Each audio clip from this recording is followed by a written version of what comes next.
selamat datang di episode terbaru Laboratorium Kewirausahaan Podcast. Bersama saya Abro dari Prodi Kewirausahaan. Kali ini kita akan ngobrolin nih yang topik yang super banget relevan buat kehidupan sehari-hari, yaitu digital ekonomi dan vintage lokal. Nah, sekarang kan udah zamannya cashless nih ya Sobat KWU. Tinggal klik-klik aja lewat smartphone. Semua transaksi udah langsung beres ya dalam hitungan detik. Tapi di balik kemudahan itu banyak hal yang sangat menarik yang perlu kita kulik pastinya. Mulai dari peluang bisnis, tantangan untuk UMKM, sampai dampaknya bagi generasi muda kayak kita.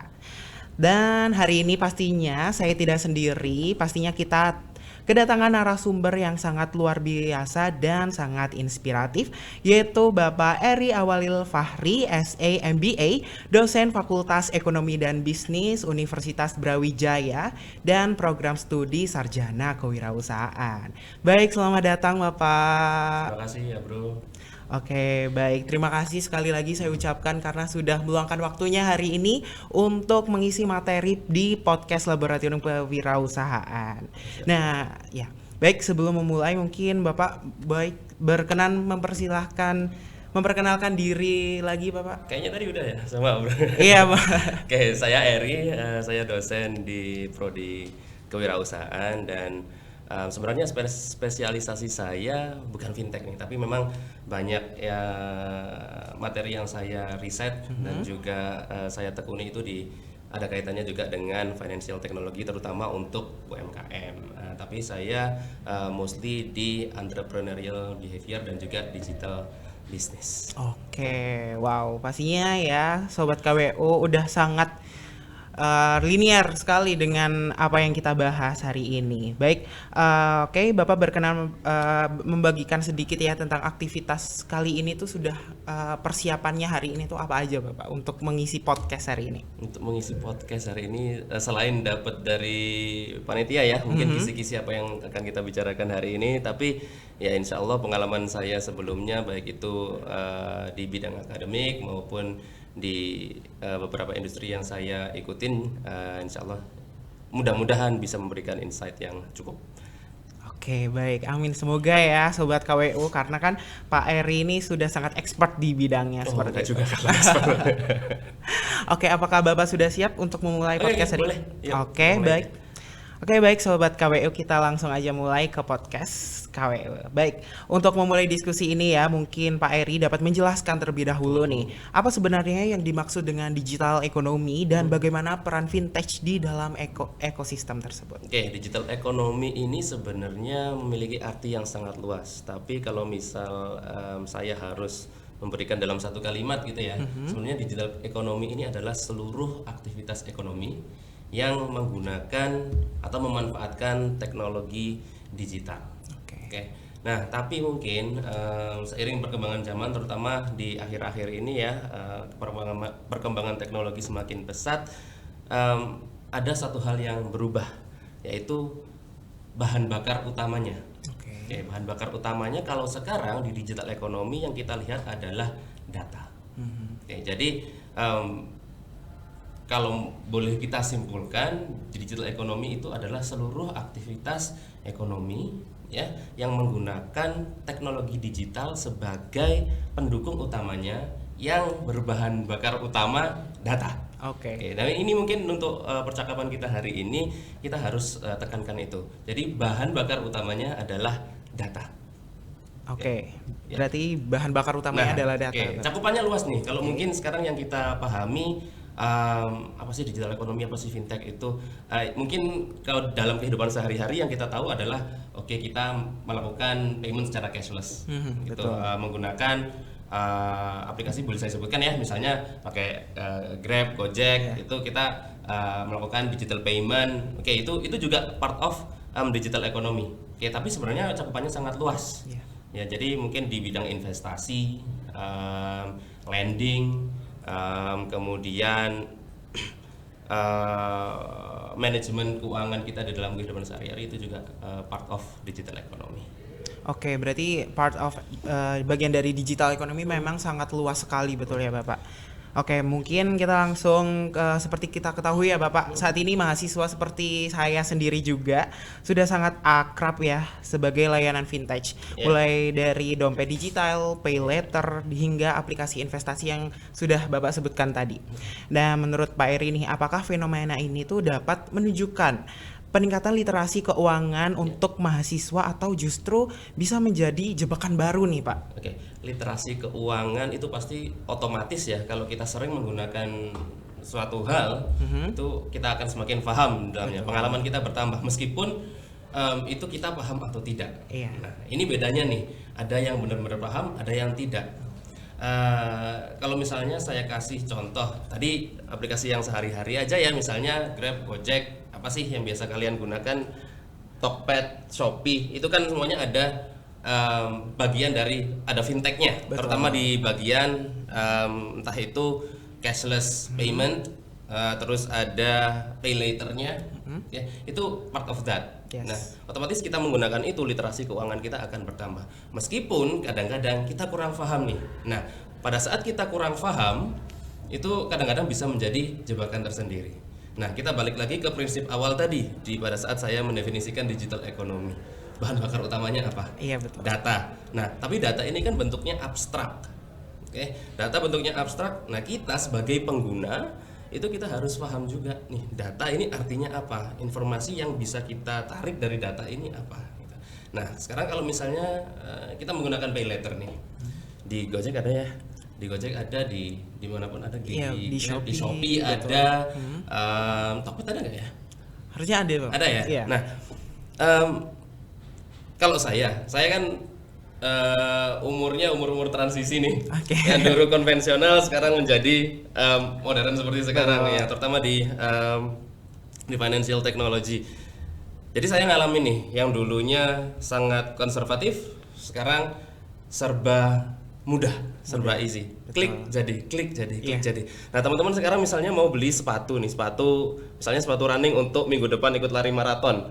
Easy kan ya, tinggal ya daftar Shopee Pay Later, dan sekarang klik, bayar, dipikir belakangan. Betul. Oke, itu kalau saya melihat dari perspektif yang konservatif, gitu ya, apa yang diajarkan oleh orang tua saya dan kakek nenek saya, Betul. itu satu hal yang bahaya gitu mestinya. Ya kan ya, banyak resiko yang ada di dalam situ. Ya, resiko salah satunya yang paling jelas ya, gimana bayarnya nih nanti. Iya betul. Oke. Nah, tapi kalau misal teman-teman bisa memanage keuangan teman-teman dengan baik, literasi keuangannya udah bagus, data yang kalian pergunakan itu udah clear. Jadi misalnya gini nih, kalian tahu misalnya kayak Abro nih, misalnya ngelakuin podcast ini, oke dapat bayaran nih minggu depan, gitu ya. Iya. Oke, nih Abro udah tahu nih, minggu depan saya pasti akan dapat duit segini. Oke lah, sekarang saya nggak apa-apa pesan sepatu itu untuk maraton minggu depan. It's okay. Artinya itu dalam simple terms, Abro udah tahu, datanya udah clear. Saya udah punya datanya ini, minggu depan saya bisa ini, kemudian manajemen resikonya udah jelas, gitu ya. Pasti akan ada resiko, misalnya nggak kebayar. Iya. Oke, misalnya nggak kebayar, nggak tahu nih, mungkin ada kendala apa gitu ya, sehingga tidak bisa dibayarkan. Terus mungkin ada juga kendala, misalnya ada keperluan lain yang tidak bisa diprediksi, pasti akan ada resikonya. Cuman yang jelas, apabila semakin banyak data yang dimiliki, semakin bagus. Nah, tetap di kasus yang sama. Tadi kan saya sebut misalnya akan ada kemungkinan atau risiko uangnya Abro tadi yang untuk minggu depan setelah podcast ini tidak terbayarkan. Ini contoh aja ya, saya nggak tahu nih Abro dibayar atau enggak. Aduh. Tapi Bahaya, Pak. misalnya nih ada risiko itu. Tapi kalau misalnya kita punya akses ke data, kita lihat data historisnya nih. Podcast sebelumnya gimana sih? Hostnya kan bukan Abro doang nih, banyak yang lain. Nah, host yang di belakang kayak gimana? Kecenderungannya gimana? Oke, misalnya pasti dibayar, pasti tepat waktu. Nah, itu kan Abro punya data historis yang lebih clear kan ya, lebih bisa meyakinkan bahwa oke, ini saya nggak apa-apa nih pay later untuk sepatu ini mengandalkan bayaran itu. Nah, itu literasi keuangan yang dimaksud. Jadi kalau misalnya kita ngomong literasi keuangan, sebenarnya literasi keuangan itu hanya common sense. Hanya common sense saja. Anak nggak usah sekolah ekonomi tinggi-tinggi, mestinya udah ngerti Udah literasi paham. keuangan. Ya, hanya penghitungan it's only plus minus gitu. Bagi kadang-kadang kali kadang-kadang aja. Kalau kita mau memanage keuangan secara jangka panjang gitu. Tapi kalau untuk jangka pendek ya cukup plus dan minus aja kan ya. Iya betul. Ya, nah makanya itu eh, tetap menggunakan common sense itu penting, tapi harus ada basis datanya. Jadi kalau misalnya mau menggunakan fintech, nah sekarang kalau kita mau ke contoh yang lebih ekstrim gitu, untuk investment, kan banyak nih aplikasi yang Iya. membantu investment, misalnya baik itu hanya dalam edukasinya saja maupun bahkan membantu kita untuk melakukan investment. Jadi brokernya bahkan aplikasinya nih. Iya, bisa. Oke, nah itu kan banyak sekali. Nah itu kita harus pakai common sense aja. Nah mungkin kalau saran saya ya untuk orang-orang yang mungkin merasa financial literacy-nya belum advanced gitu. Nah, harus berangkat dari seberapa banyak sih informasi yang saya miliki. Seberapa paham Anda. Jadi semakin Anda tidak paham, jangan. Contohnya kayak saya juga. Pay later awal-awalnya saya nggak pernah pakai sama sekali. Iya. Nyoba pun enggak, pingin pun enggak. Karena saya tahu ini pay later ya kayak utang kan ya. Iya, Anggapannya utang gitu.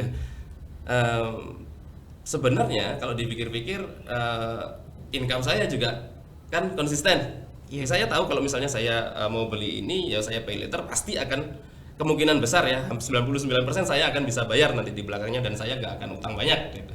Sebenarnya bisa. Cuman kebiasaan pun berbeda. Kebiasaannya aja yang berbeda. Tapi kalau sekarang saya pikir-pikir lagi, oke, ini keuntungannya apa nih? Banyak sebenarnya. Oke, saya karena misalnya nih ada satu barang yang saya butuhkan sekarang dan akan produktif Iya. di beberapa hari ke depan. Nah, kalau misalnya saya untuk sekarang belum ada alokasi dana untuk membeli itu, pay later ini sangat bermanfaat. Oh betul Bapak. Iya kan ya? Iya. Nah, data yang saya miliki dari data saya sendiri aja nih, keuangan saya sendiri, ya udah saya manfaatkan itu. Itu akan jauh, yang akan sangat helpful. Itu kira-kira begitu. Oke, jadi ya Sobat KWU, untuk kamu nih, kan ada beberapa kayak pay later tadi ya udah disebutkan sama Pak Eri. Jadi kamu itu jangan sampai terkena jebakan dan pastinya harus tahu data-datanya agar clear dan tidak terjebak seperti itu ya. Mungkin tambahan satu lagi deh. Oke, boleh. Yang paling bahaya untuk kalangan muda, perilaku konsumtif itu resiko yang paling besar karena kita menganggap bahwa segala hal yang mudah didapatkan itu kita agak ketagihan dikit gitu ya. Nah itu bahaya. Nah, terutama untuk orang-orang yang mungkin menahan hawa nafsunya agak susah gitu. Nah itu bahaya tuh. Nah jadi kalau masalah keuangan kita harus pakai murni logik, jangan pakai perasaan. Betul. Betul ya, untuk mahasiswa-mahasiswa nih Sobat KWU yang pastinya jangan mementingkan yang namanya konsumtif kayak gitu ya. Dan ya, kan kita tadi udah berbicara tentang jebakan nih. Nah, bagaimana kita sekarang berbicara mengenai peluang, Bapak? Nah, kira-kira apa saja nih potensi yang dapat dimanfaatkan oleh khususnya mahasiswa untuk berkontribusi atau terlibat langsung di dalam ekosistem fintech ini? Mahasiswa nih. Iya, mahasiswa. Oke, sama prinsipnya tadi ya, data. Oke, kita berangkatnya dari data, kita tahu bahan bakunya adalah data. Tapi infrastruktur yang mendukung adalah teknologi digitalnya. Nah, terserah kalian mau berangkatnya dari mana sebagai mahasiswa. Mau berangkat dari data kah atau mau berangkat dari financial technology-nya. Oke, nah untuk mahasiswa yang mungkin belajar ekonomi, mahasiswa fakultas ekonomi gitu khususnya ya, itu semua both akan kalian dapatkan pada saat di perkuliahan. Entah, tapi sedalam apa kita nggak tahu. Tapi mungkin kalau sekarang yang masih sedang dikembangkan adalah sisi fintech-nya. Oke. Oke, nah mungkin kita perlu mungkin sekarang belajarnya ya cuman misalnya blockchain gitu. Kita cuma tahu blockchain itu apa sih. Kita nggak akan tahu cara ngoperasiinnya gimana, cara kerjanya mungkin sedalam apa gitu. Nah, ini bisa kalian akalin. Ada salah satu alumni kita, ini angkatan saya juga. Oke. Kayak alumni 2000 lulusnya 2014 kalau nggak salah.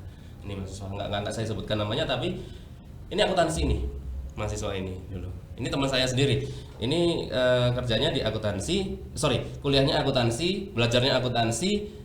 Otomatis kalau akuntansi itu kan jurusan yang sangat-sangat niche gitu ya. Betul. Udah jelas ini akan geraknya di akuntansi most probably gitu ya. Yes. Nah, tapi ini dia akhirnya jadi UI atau UX designernya di salah satu perusahaan yang gede.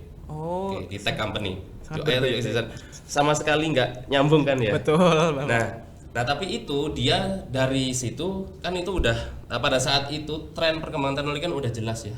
Dia udah bisa memprediksi, oke, ini saya perlu belajar nih. Meskipun dia pada saat kuliah tidak memprediksi dia akan bekerja di bagian itu. Cuman dia meluangkan waktu untuk belajar UI dan UX design. Oke. Nah, dari situ itu sebenarnya kan kalau dipikir-pikir sekarang itu adalah skill tambahan aja. Betul. Ya, bukan sebuah expertise yang harusnya dipelajari oleh seorang yang belajar di Fakultas Ekonomi. Ya, tapi pada saat itu dia belajar dan akhirnya bisa nih masuk jadi UI UX designer dan sekarang udah levelnya udah senior manager. Wow, oke. Oke.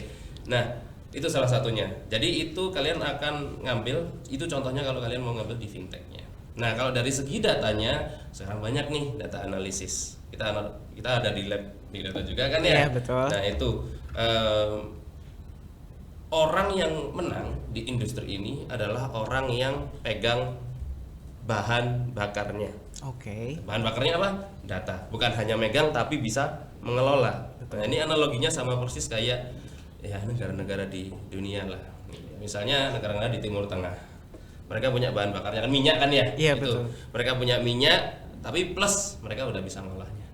Oke, mereka sukses sekarang. Jadi ada Qatar gitu yang dulu Beduin, kaum Beduin sekarang gedungnya tinggi-tinggi gitu kan ya. Nah, itu mungkin analoginya seperti itu. Nah, kalian sebagai mahasiswa mau memperkaya diri di mana nih? Apakah mau memperkaya pengelolaan data, akses data, atau di fintechnya? Oke. Jadi kalau misalnya perusahaan-perusahaan besar sekarang apa sih yang paling besar di dunia? Perusahaan teknologi yang paling besar yang paling kalian ngerti? Microsoft. Iya. Google. Gitu kan ya? Iya. Google, Apple, paling Alibaba. Mereka menangnya di mana? Kalau kita telusuri dalam mereka menangnya di mana? Mereka punya data. Betul. Oke, jadi pernah dengar istilah information is power? Ya, negara-negara yang terbesar sekarang yang superpower, itu negara-negara nggak perlu saya sebutkan, kalian udah tahu sendiri ya. Betul. Itu adalah negara yang punya akses ke data yang lebih banyak. Jadi mereka punya bahan bakar yang paling banyak. Gitu. Sebagus apa fintechnya, ya teknologinya sebagus apapun, tanpa bahan bakarnya nggak bisa. Betul. Sebanyak mungkin bahan bakarnya, kalau teknologinya tidak menguasai, sama aja. Sama aja bohong ya Pak ya. Sama aja bohong, ya benar-benar. Oke, kayak gitu ya Sobat KWU. Jadi kita juga harus bisa mengelola datanya. Meskipun punya tapi nggak bisa mengelola, sama aja bohong kayak gitu. Nah, selain itu nih Bapak, kan ada UMKM ini kan saat ini menjadi tulang punggung perekonomian nasional begitu ya. Dan juga semakin terdorong untuk beradaptasi pada digitalisasi. Nah, bagaimana menurut Pak Eri ini peran vintage lokal dalam mendukung UMKM, khususnya usaha yang kecil yang akan masuk ke ranah usaha digital? Kalau menurut saya bertahap. Harus bertahap. Kita harus tahu scale. Ini saya ambil posisi sebagai UMKM-nya. Kita harus paham scale-nya kita seberapa. Misal saya jualan, saya kulaan deh, saya mungkin kulaan kelontongan gitu ya. Itu kan bagus juga, itu menyumbang ekonomi sangat luar biasa itu ke negara. Saya jualan di pinggir. Nah, fintech apa yang mau kalian adopt di situ? Coba. Pembayaran digital biasanya. Udah cukup kan ya? Iya, mau betul. apa lagi? Iya. Nah, mungkin kalau sudah transaksinya banyak, baru kita kembangkan. Betul. Mungkin pencatatan keuangannya kita bantu gitu ya, pakai aplikasi apa, macam-macam kan ya sekarang. Kalau saya sebut nama nanti yang lain iri. Nah itu contohnya. Kalau semakin besar lagi, udah semakin retail semakin besar, udah jadi sebesar Indomaret gitu. Betul. Akan membutuhkan investasi mungkin. Jadi kita gunakan itu. Fintech yang berkaitan dengan investasi. Jadi skalanya kita harus paham skala dulu. Jadi misalnya minimal sekarang pembayaran hanya cashless payment aja ya, di awal hanya cashless payment, tapi di situ kita dapat apa? Kita harus tahu outputnya apa. Dapat apa kira-kira? Biasanya kalau itu dapat ada tambahan, Kak. Betul. Dapat data. Dapat data. Ingat bahan bakunya, ini yang perlu dikembangkan nih. Bahan bakarnya ini data nih. Semakin banyak data yang kita gunakan, semakin banyak pula teknologi yang bisa kita terapkan. Kalau di awal kita hanya punya data pembeli dan jumlah yang dibeli, ya udah cukup. Iya. Cukupnya hanya seperti itu saja. Nah, tapi kalau misalnya nih di di perusahaan kecil gitu ya, di UMKM kecil yang misalnya cuma jualan gitu doang, kita tambah nih, kita cari data customer. Oke. Kita tambah datanya. Jadi kita approach-nya adalah menambah sumber datanya. Itu yang bisa diterapkan. Semakin besar, semakin banyak data yang bisa kita dapetin, semakin banyak hal juga yang bisa menjadi potensi kita berkembang sebagai UMKM. Oke, kayak gitu. Jadi pastinya harus bertahap Bapak ya, nggak bisa langsung kita nerapin semuanya, tapi step by step seperti itu. Nah, salah satu itu ada isu yang sangat penting dan sering muncul di inklusi keuangan Bapak.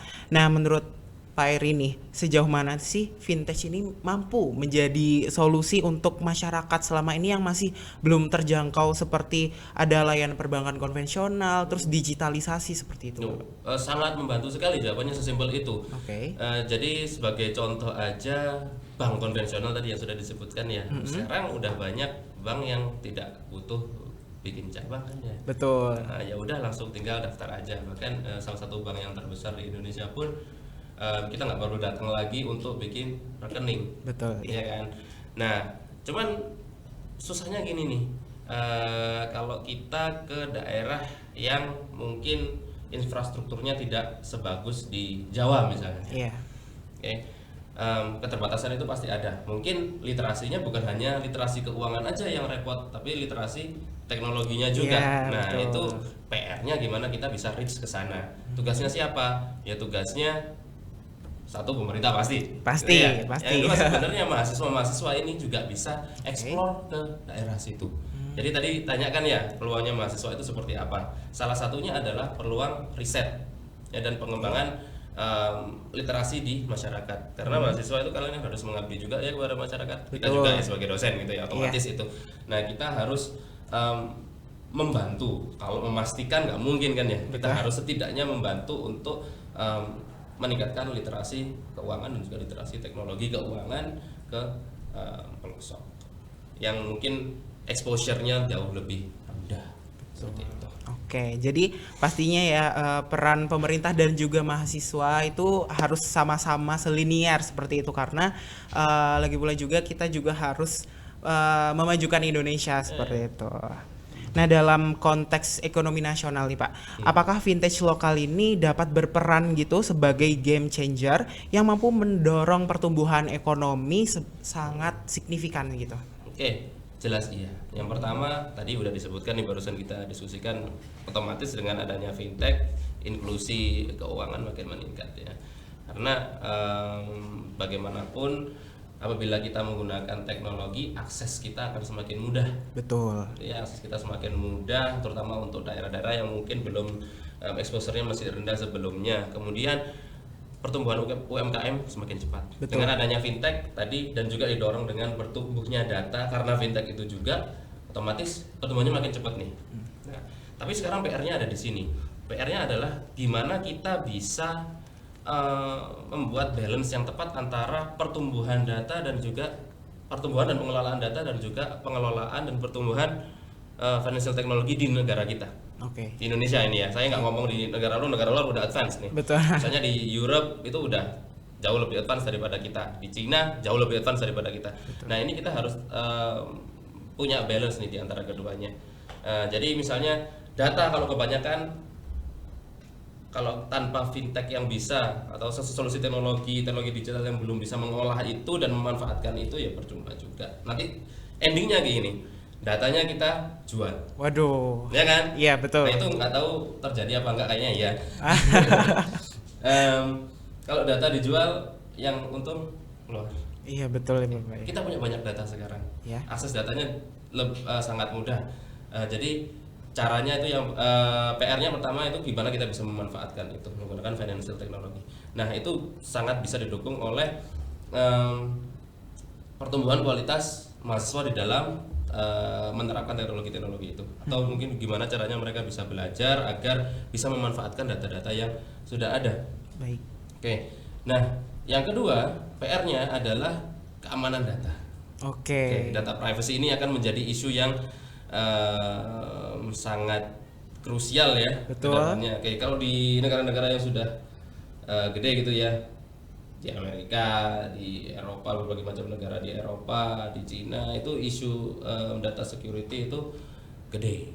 Betul. Nah, kita mungkin kasusnya sudah banyak juga. Banyak, Oke. betul. Tapi mungkin pemanfaatannya belum dimanfaatkan oleh big companies secara nyata kelihatan gitu ya. Mungkin ya data kita dijual kemana kita nggak merasa sih sebenarnya saat ini. Tapi itu juga bisa menjadi resiko. Tapi pada intinya kita harus cari balance antara pemanfaatan data dan juga pemanfaatan teknologi yang tepat. Oke, baik, berarti artinya kalau saya tarik tadi harus balance seperti itu Bapak ya. Oke. Nah, kalau kita akan menengok ke depannya ini Pak, tren vintage ini apa yang menurut Pak Eri ini akan paling berpengaruh di beberapa tahun ke depannya?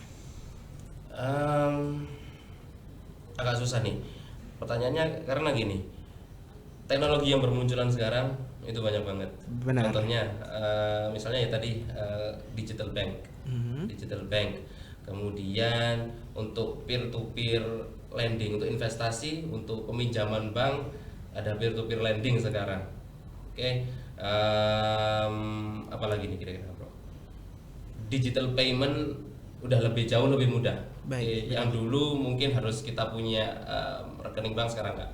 Iya. Digital payment jauh lebih mudah. Kemudian buy now pay later. Sekarang habis ini udah mau ada yang 2.0.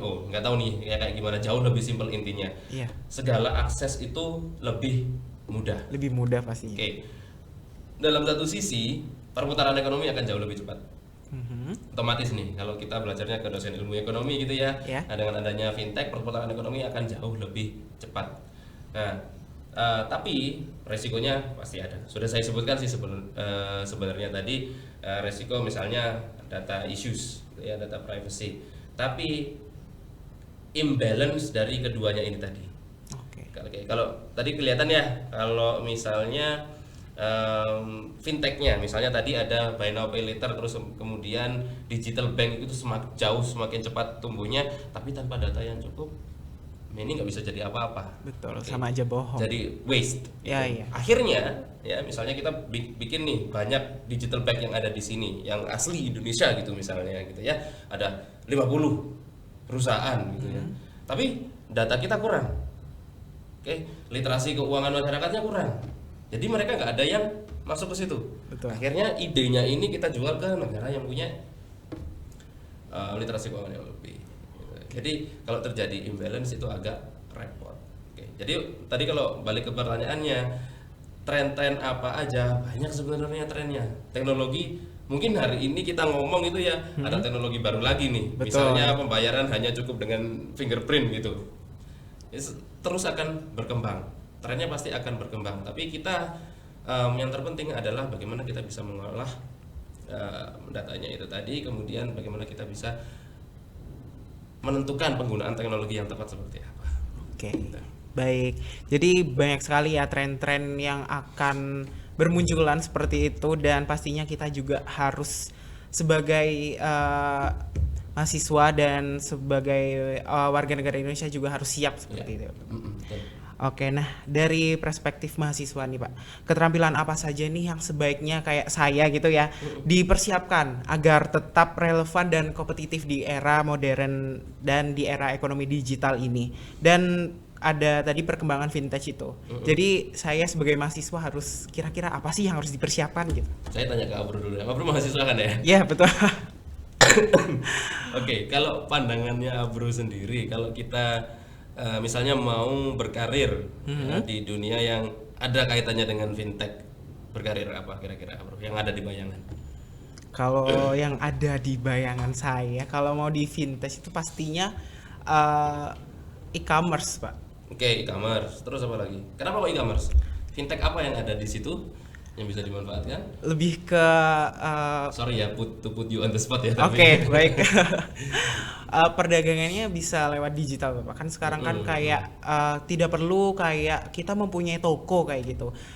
Di rumah saja itu bisa kita langsung jualan kayak Oke, gitu. nah itu kan satu proposisi yang menarik ya. Betul. Kita di rumah aja leha-leha, duitnya masuk. Iya. Hanya kita mungkin dropshipping gitu aja, Iya. bisa kan ya. Nah, hal-hal yang seperti itu salah satunya adalah hal yang perlu kita tanya 2 kali. Misalnya dropshipping itu kan hal yang sangat menarik. Kok kayaknya gampang ya dropshipping, kita tinggal beli di satu tempat kita jual lagi gitu. Intinya Betul, kan ya iya. kita menggunakan platform asalkan kita bisa menggunakan platformnya. Sometimes untuk mahasiswa ya, hal-hal yang terlihat simple itu bagus gitu ya. Iya. Atau mungkin menggoda, terutama untuk umur mahasiswa kan belum bisa dikatakan umur yang sudah benar-benar matang gitu. Betul. Karena mungkin pengalamannya di industri masih kurang. Iya. Oke, tapi belajarnya udah banyak, ilmunya sebenarnya udah banyak. Kalian bisa mengoperasikan platform digital model apapun gitu kalau sekarang ya. Sangat mudah untuk belajarnya meskipun misalnya belum pernah gitu ya. Iya. Tapi ilmu dasarnya, logikanya udah masuk. Nah, tapi yang perlu dibentuk sebenarnya adalah mentalitinya. Oke. Kayak mentalitinya. Nah, kayak dropshipping tadi itu hal yang sebenarnya sangat mudah untuk dilakukan. Untung besar di situ sangat mudah juga. Oke, kelihatannya. Kelihatannya. Betul. Tapi perlu kita lihat juga pesaingnya seberapa nih. Banyak banget dropshipping pesaingnya sekarang. Karena dropshipping itu sangat populer beberapa tahun yang lalu. Berapa ya? Mulai populer itu 2012 atau 13 gitu ya. Itu Iya, udah mulai sekitar. populer. Nah, sekarang jangan sampai terjebak nih. Banyak sekali iklan-iklan yang kalian lihat kalau misalnya kalian scrolling Instagram, TikTok. Nah, ya dropship yuk. Iya. Terus ada affiliate seller gitu. Betul. Nah, itu kayaknya easy money nih. Iya. Padahal sebenarnya enggak, effortnya luar biasa. Gitu. Jadi mentality bahwa apapun yang dilakukan itu kalian tetap harus work hard dan pasti ada kompetisinya. Betul. Nah, itu yang perlu dipersiapkan oleh mahasiswa. Baik. Oke.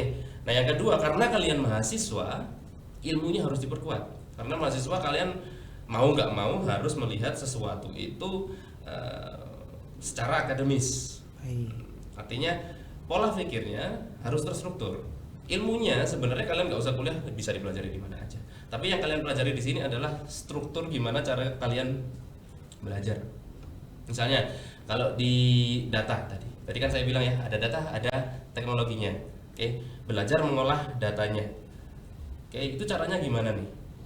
Nah, karena kalian mahasiswa, kalian punya akses ya ke berbagai macam sumber yang bisa dipelajari. Kemudian kalian sumbernya networking kalian, ya kayak gini-gini kan kita saling belajar nih. Betul. Nah, itu harus diperbanyak dulu. Oke ya, misalnya belajar tentang analisis data, analisis big data. Oke, data yang abstrak kita ubahnya seperti apa, pemanfaatnya seperti apa, kasus-kasusnya seperti apa. Jadi di past stories misalnya ada contoh yang gagal kayak gimana, contoh yang sukses kayak gimana.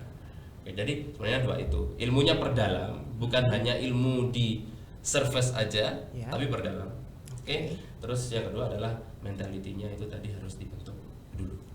Oke, sebelum benar-benar terjun. Iya. Gitu. Karena kalau karena ini teknologi yang berkembang itu kayaknya everything looks easy, padahal enggak. Betul, Gitu Bapak. ya. Oke, mungkin itu aja. Oke, jadi untuk mahasiswa ya, utamanya untuk sobat KWU, pastinya kalian harus perdalam ilmunya dan mentalnya harus diperkuat karena di era ini pasti persaingannya itu sangat banyak dan sangat ketat kayak gitu. Nah, ini sebagai penutup ya Bapak. Apakah ada pesan khusus nih dari Pak Eri untuk generasi muda agar dapat memanfaatkan vintage dengan bijak sekaligus berani berinovasi di era ekonomi digital ini? Oke, balik lagi yang seperti sebelumnya. Yang pertama, know before you act. Oke. Harus tahu sebelum kalian act. Tapi memang beberapa hal di dalam kehidupan ya, kita nyoba dulu baru tahu. Betul, biasanya seperti itu. Tapi kalau ada kaitannya dengan duit, lebih hati-hati dong. Gitu. Oke. Ya, karena mungkin kalau di seumuran mahasiswa, terutama mahasiswa yang awal-awal kita belum punya income sama sekali, mungkin income-nya dari orang tua atau bahkan dari beasiswa gitu ya.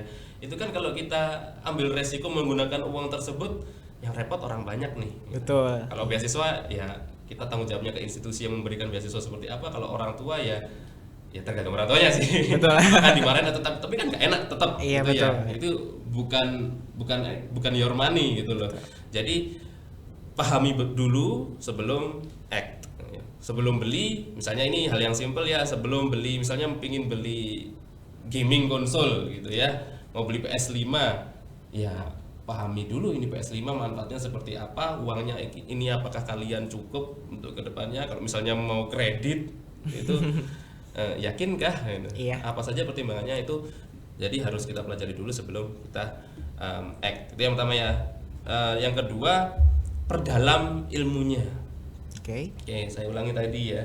Jadi apapun yang ingin kalian masukin, tadi kayak Abro pengen e-commerce, perdalam dulu dong e-commerce itu seperti apa. Bukan hanya secara teoritis yang bisa kalian baca di surface learningnya aja, Ya. tapi contoh-contohnya yang sebelum-sebelumnya seperti apa sih. Oke, betul. Jangan sampai kalau istilah bahasa Jawanya itu ketelotok. Oke. Ketelotok ya. Nah, jadi kayak kecemplung gitu, terlalu dalam sebenarnya nggak tahu apa-apa. Kelihatannya aja rewarding, tapi sebenarnya sebelum masuk ke situ banyak jebakannya. Betul. Terus yang ketiga, nah ini agak kontradiktif dengan yang pertama, know before you act, tapi jangan takut. Oke. Oke, jangan takut untuk mempelajari. Saya bukan bilang jangan takut untuk masuk ke situ, tapi jangan takut untuk mempelajari. Misalnya kayak gini, blockchain, terus habis itu cryptocurrency. Itu kan hal yang kalau untuk orang yang konvensional mungkin ini apa ya? Iya, betul. Ini tidak ada wujudnya nih. Tapi be open minded lah. Oke. Jangan takutnya dalam be open minded, keep learning. Karena semakin banyak kalian learn, tadi prinsipnya sama ya. Balik datanya semakin banyak, yaitu bahan bakarnya akan semakin banyak. Itu 3 misalnya. Oke, dari 3 tadi ya, sepertinya kita sebagai mahasiswa dan generasi muda harus semuanya itu ya Pak ya. Karena agar tadi udah dibilang juga agar tidak resiko-resiko yang terlalu besar itu semoga enggak terkena kayak gitu. Dan mungkin itu aja ya untuk hari ini, podcast hari ini ya Sobat KWU. Terima kasih banyak kepada Pak Eri karena pemaparan dan juga wawasan yang sangat inspiratif dan pastinya sangat berguna untuk kita semua. Dan kita telah mendapatkan banyak sekali insight mulai dari pemahaman dasar, lalu mengenai digital ekonomi, lalu ada vintage, peluang bagi mahasiswa, hingga tantangan yang perlu dihadapi di kedepannya. Semoga perbincangan hari ini kita dapat membuka wawasan baru bagi kita semua, khususnya untuk para pendengar setia Sobat KWU. Sampai jumpa di episode berikutnya dengan topik yang tidak kalah menarik. Sampai jumpa semuanya.